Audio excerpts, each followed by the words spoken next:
I'm sitting in a 2024 Mazda CX-30, and the CX-30 is a carryover model. It's been like that since 2020, and it's kind of like a mini-me of the CX-5, which is the more popular model. But this vehicle has been more and more popular throughout the last few years, and I think part of the reason why, and I think this is the value proposition, is that this does not have doesn't have a hybrid system. It doesn't have any idle stop. It has a traditional 6-speed automatic transmission, not a CVT. So you get this very traditional driving feel. You don't have any of these extra things that people are tacking on and manufacturers are tacking on now in recent years. So you can get in this vehicle. It has a very good turbocharge. This one has the turbocharged engine, but the turbocharger doesn't have any significant, major lag that's annoying or anything. It's very responsive. The transmission's very tight. The steering's very tight. It feels like a really good driving vehicle without all the extra nonsense. Now, you do get some I'm getting like 24 miles per gallon, so it's not the best fuel economy.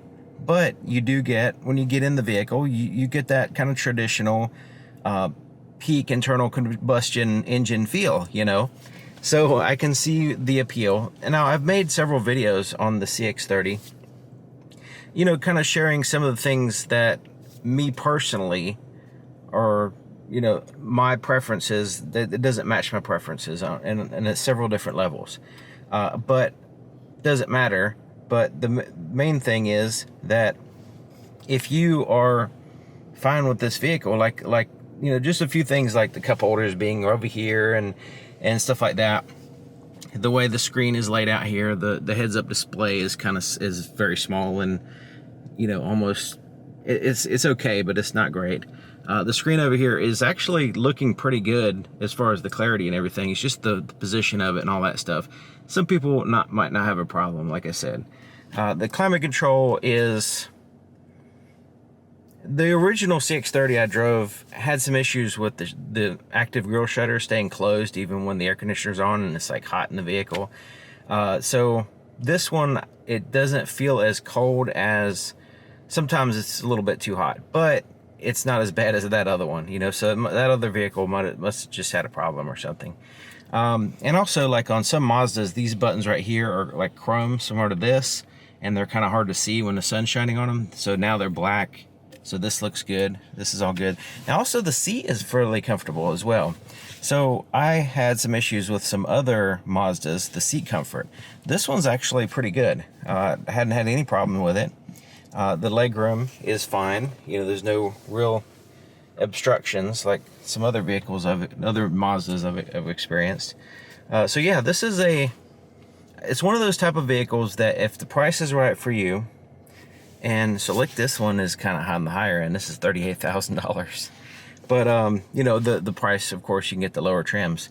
But if the price, I would definitely take it for a test drive if you want a traditional feel. If you don't want a hybrid, you don't want a CVT, and you don't want a vehicle with idle stop, because that's another annoyance that just most people do not like, and including me. So there's not a button that you have to turn off. It just doesn't have that feature. You just want to get in. You have a traditional shifter. You have just a tight, annoyance-free, other than some of the beeping going on, which is not as bad as other Mazdas. But other than that, it's just a relatively pleasant drive and traditional feel. So I think that's going to be the value proposition for this vehicle. It's not the biggest vehicle in the world.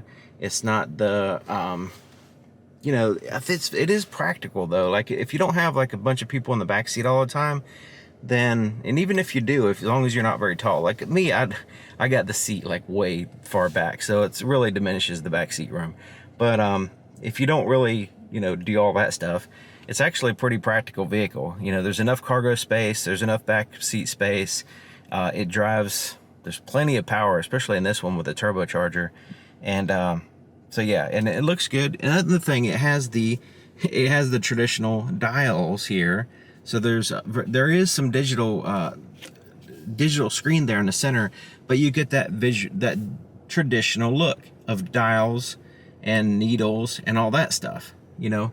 So the people who like tradition, the people who like to not change things up too drastically, are going to like this vehicle. So yeah, this one is the premium plus all-wheel drive, turbocharged 2.5 liter, $38,000. But you know, like I said, there's other trims that are much lower. This is the top trim vehicle.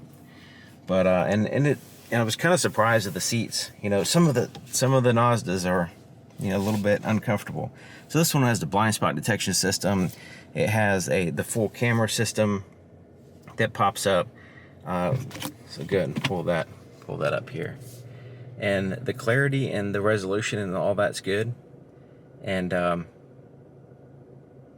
it's just the size. For me, it's just a little bit small for what you're doing. You know, I know I mentioned this before. For what you're doing and what you're trying to look at, it's kind of small on the top-down view. The backup view is fine. It works. You know, but you see where the position of the lens is. It's in there with a tag, and it's, you know, you can see a lot of the vehicle in the shot.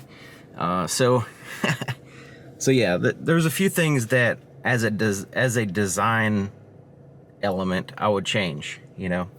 But hey, you know, if this is the type of vehicle that tradition, right? Tradition, you know. So 2015 vehicle, if you like the vehicles in 2015, 16, 17 in that area, that era, and maybe a little bit better screen than that era, then this would be for a new vehicle that has those same qualities as vehicles back then.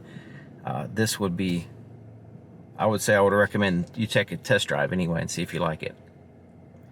So anyways, thank you for watching. Tried not to be too negative on this vehicle because I have in the past with my personal preferences, which don't align with everybody. And I noticed a lot of people watch the videos after they made the purchase, so they're just there to validate their purchase decision. So it just kind of steps on their toes, and unnecessarily, because, you know, my preferences are not the same as yours. So anyways, thank you for watching, and see you next time.